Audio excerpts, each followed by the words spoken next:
आप सभी का हमारे चैनल पर बहुत बहुत स्वागत है। आज हम बात कर रहे हैं चैप्टर नंबर 10 के बोर्ड में आए हुए क्वेश्चंस की।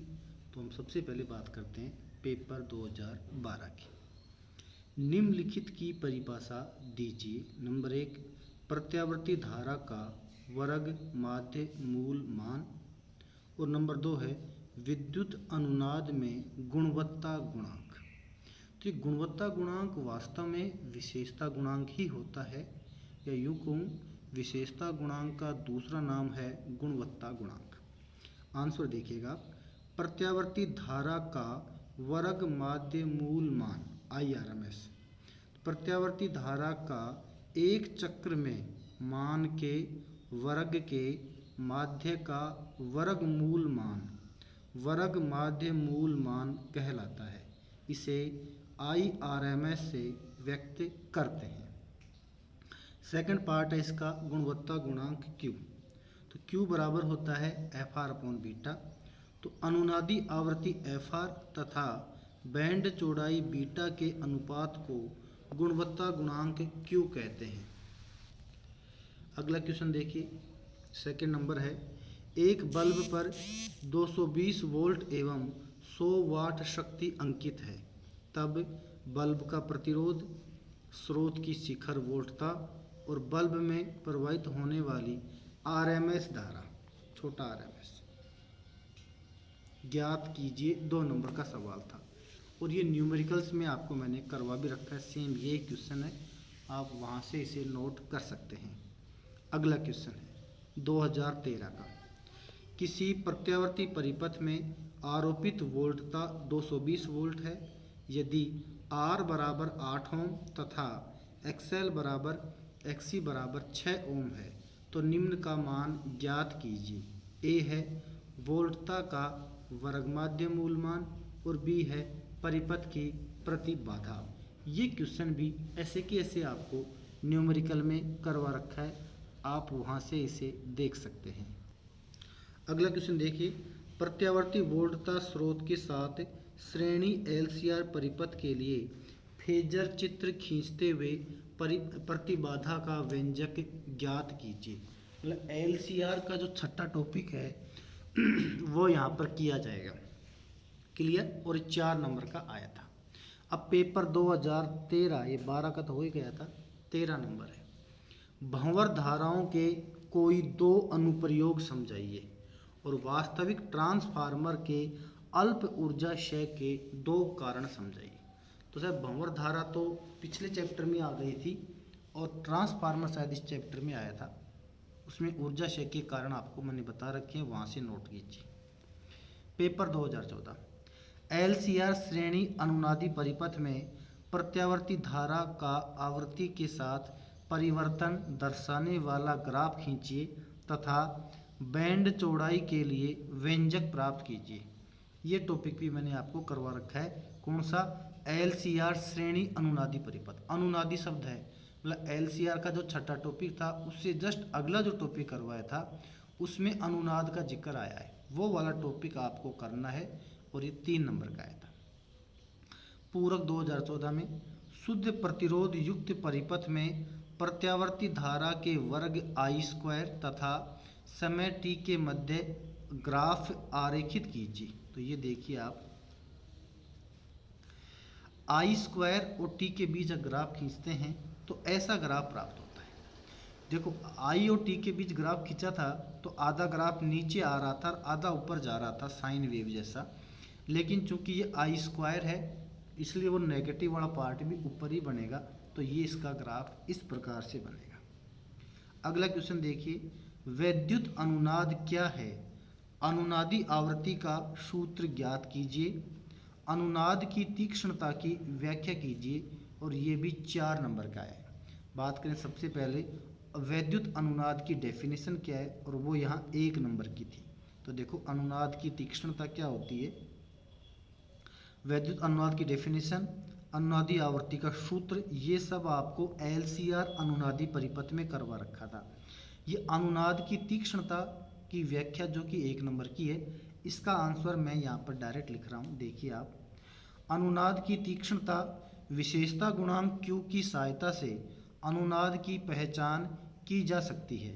यदि Q का मान अधिक है तो अनुनाद तीक्ष्ण अनुनाद कहलाता है, और यदि Q का मान कम है तो अनुनाद चपटा अनुनाद कहलाता है।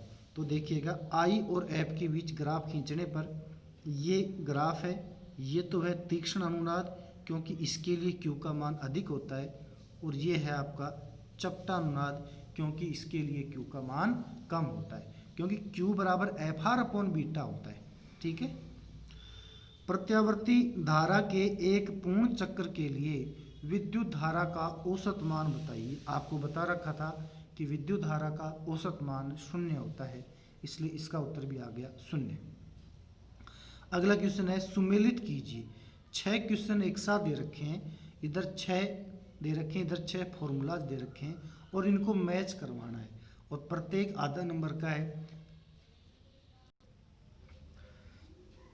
प्रत्येक आधा नंबर का है, और ये 3 नंबर का सवाल है। देखिए आप, अनुनादी आवृत्ति वास्तव में ये होती है FR बराबर पढ़ा होगा आपने 1/√LC, इसका संबंध इससे है।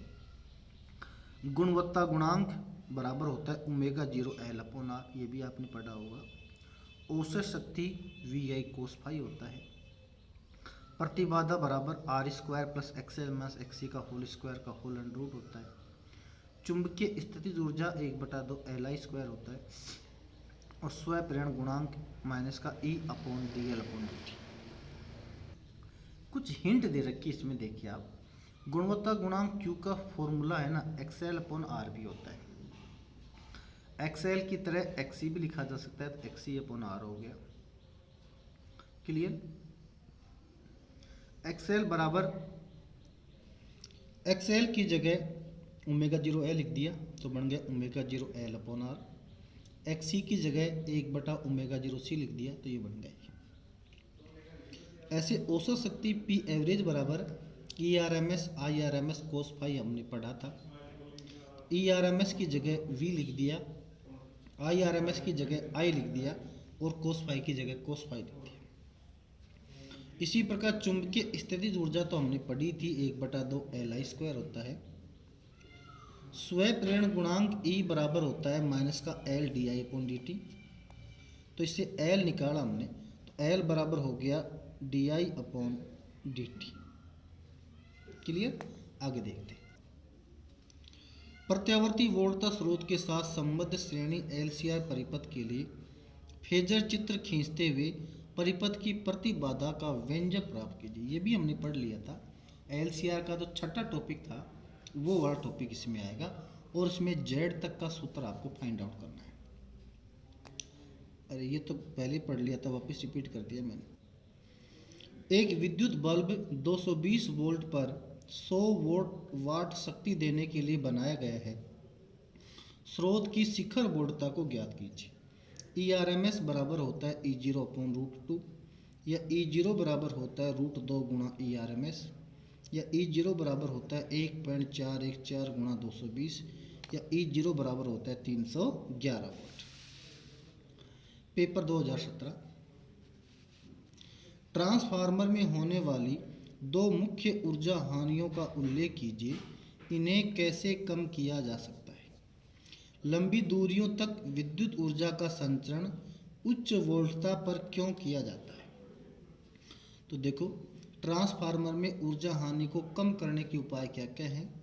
तांबे की कुंडलियां उपयोग में लेकर, नंबर 2 है पटलित लोहे के क्रोड को उपयोग में लेकर, जिससे भंवर धारा हानि कम हो सके। ये दोनों बातें हमने थ्योरी में पढ़ भी ली थी। अगला, विद्युत शक्ति का संचरण उच्च वोल्टता पर करने का कारण क्या है। भाई हमारे यहाँ पर 220 वोल्ट पर विद्युत शक्ति का संचरण किया, जैसे ये जो दूर से जब लाइट आती है तो 1 लाख वोल्ट पर, 10 लाख वोल्ट पर, 11,000 वोल्ट, 33,000 वोल्ट ऐसे आती है ना, आपने देखा होगा। तो ये कह रहे कि जब लंबी दूरी पर विद्युत ऊर्जा को भेजना हो तो उच्च वोल्टता पर क्यों भेजते हैं, इसका रीजन क्या है वो समझो आप इसको। नंबर 1 है निम्न वोल्टता पर भेजने के लिए उच्च धारा की आवश्यकता होती है। अगर हम कम वोल्टेज पे भेजेंगे तो हमें अधिक धारा की आवश्यकता होगी। इस उच्च धारा को भेजने लायक बनाने के लिए बहुत मोटे तारों की आवश्यकता होती है। अगर हमें ज़्यादा धारा लायक तार चाहिए तो हमें ज़्यादा मोटा तार की आवश्यकता पड़ती है। इस कारण संचरण लाइन पर होने वाला खर्च बढ़ जाता है। पहले रीजन समझ में आ गया होगा। अगर हमें निम्न वोल्टता पर दूर तक भेजना हो तो हमें अधिक धारा की आवश्यकता होगी, और अधिक धारा के लिए हमें मोटे तारों का इस्तेमाल करना पड़ेगा।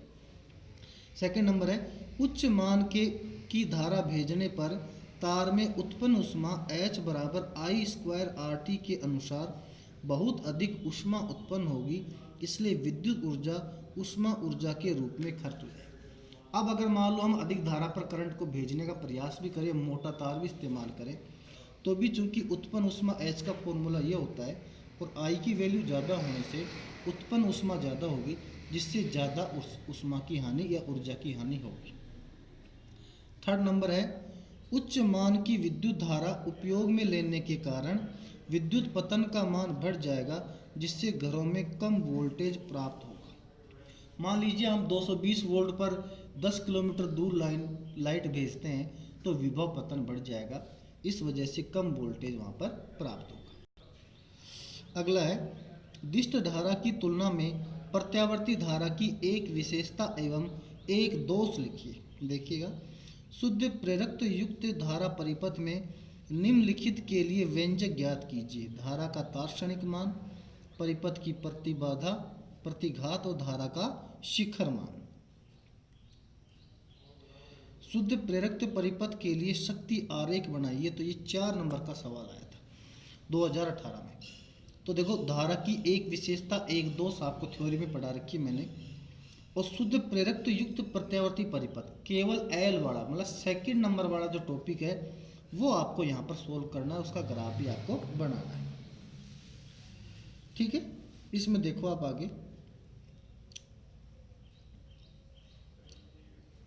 परिपथ की प्रतिबाधा XL बराबर x ओमेगा L होता है, तो धारा का शिखर मान I0 बराबर I upon sine omega t plus π/2 होगा। ठीक है, तो ये बात मैंने क्यों लिखी यहाँ पे, जो थ्योरी आपको वहाँ पर जो मिलेगी ना नोट्स के अंदर, उसमें कुछ आपको ये ऐड करना पड़ेगा, क्योंकि ये धारा का शिखर मान का स्पेशल फॉर्मूला पूछ रहा था। तो शिखर मान का फॉर्मूला ऐसे फाइंड आउट, वहाँ पर तो आपको I बराबर I0 sine omega t plus π/2 ही मिलेगा, शिखर मान का स्पेशल फॉर्मूला नहीं मिलेगा, इसलिए ये लिखा गया है। दूसरा, परिपथ की प्रतिघात, परिपथ का प्रतिघात के लिए भी वहाँ पर स्पेशल कहीं लिखा हुआ शायद नहीं मिले आपको, तो आपको XL बराबर ओमेगा लिखना है सेकंड नंबर डाल के। अथवा में भी क्वेश्चन आया था, अर्ध शक्ति बिंदु आवृत्तियों से क्या अभिप्राय है, एक LCR श्रेणी परिपथ के लिए बैंड चौड़ाई ज्ञात करने का व्यंजक प्राप्त कीजिए। ये भी आपको पढ़ा रखा है और इसका प्रूफ भी आपको वहाँ लिखवा रखा है, वो ही यहाँ पर आएगा। सेकंड नंबर था, प्रत्यावर्ती धारा व आवृत्ति के मध्य वक्र में अर्ध शक्ति बिंदु आवृत्तियों को दर्शाइए। ये भी आपको थ्योरी में ग्राफ बनवा रखा है, इस टाइप से ग्राफ बना था, उसमें हमने F1 F2 दो अर्ध शक्ति आवृत्ति बताई थी। पेपर 2019, प्रत्यावर्ती धारा के वर्ग माध्य मूल मान एवं शिखर मान के मध्य संबंध को लिखिए। तो ERMS बराबर E0/√2 होता है, सिंपल। अगला है, किसी LCR प्रत्यावर्ती परिपथ में R बराबर 10 ओम, XL बराबर 100 ओम, XC बराबर 100 ओम है, तो परिपथ की प्रतिबाधा को ज्ञात कीजिए। ये फॉर्मूला भी वैसे सवाल आपको मैंने थ्योरी में करवा रखा था, आप वहाँ से नोट भी कर सकते हो, फिर भी मैंने इसका प्रूफ यहाँ लिख रखा है, तो देखिए आप देखिएगा। इसमें Z बराबर ये R square plus XL minus XC का स्क्वायर, या Z बराबर √10 का स्क्वायर 100 माइनस 100 का स्क्वायर, या Z बराबर 10 ओम। अगला क्वेश्चन है, प्रत्यावर्ती वोल्टता स्रोत से जुड़े एक श्रेणी RLC परिपथ के लिए सदिश चित्र बनाते हुए परिपथ की प्रतिबाधा का व्यंजक प्राप्त कीजिए। मतलब RLC परिपथ ये हमसे पूछ रहा है, जो 6 नंबर का टॉपिक था वो हमसे पूछना चाह रहा है, और ये 3 नंबर का इसमें आया था। आपको किसी प्रकार का डाउट है, आप कमेंट सेक्शन में जाकर मुझसे पूछ सकते हैं। धन्यवाद।